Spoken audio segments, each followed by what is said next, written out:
pendapat Menteri Koordinator Bidang Pembangunan Manusia dan Kebudayaan, Muhadjir Effendi, di sidang MK sempat disanggah Hakim Soehartoyo.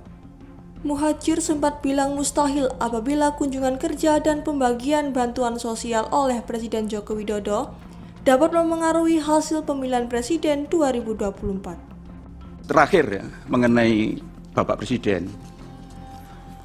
Jadi sebetulnya kunjungan Bapak Presiden itu kan bukan sekarang saja, yaitu memang salah satu pola kepemimpinan beliau. Saya sangat paham karena saya pernah mendampingi satu periode dengan beliau. Ketika membagi KIP, Pak Presiden selalu membagi KIP ke daerah-daerah. Tujuannya apa? Untuk memastikan bahwa kebijakan beliau memang landed, memang terdeliver di lapangan. Dan Bapak Presiden itu selalu menekankan pentingnya segera belanja APBN pada awal tahun. Karena itu, DIPA itu pasti diberikan pada November bahkan September.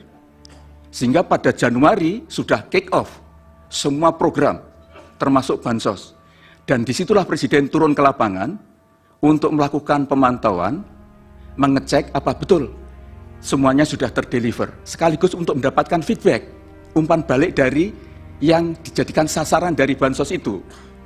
Karena itu sering mesti kita undang, kita kumpulkan mereka, misalnya sampai 1.000 orang, untuk ketemu dengan beliau, untuk melakukan dialog. Nah, itu sebetulnya simbolik saja.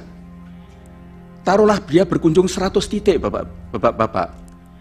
Kemudian beliau akan membagi PKH. PKH itu 10 juta keluarga penerima manfaat.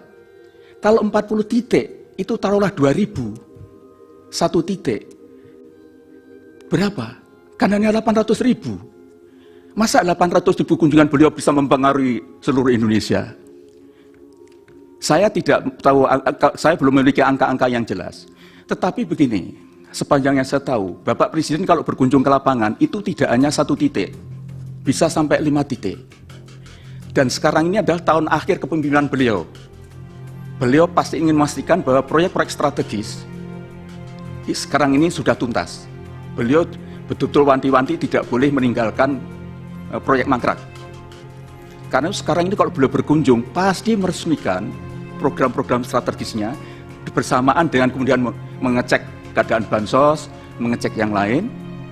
Jadi biasanya lebih dari 5 titik. Menurut saya, kalau ada daerah kok sering dikunjungi oleh Presiden, kemungkinan besar di situ banyak proyek malahan. Proyek dari strategi nasional yang diberikan kepada daerah itu.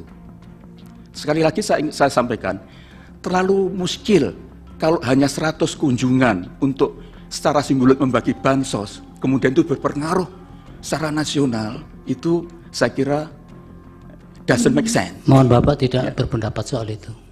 Mohon maaf. Ya. Ya. Saya kira itu yang bisa saya sampaikan. Terima kasih Yang Mulia, mohon maaf kalau kurang berkenan. Baik, sebentar Prof. Tim Liputan, Surabaya TV.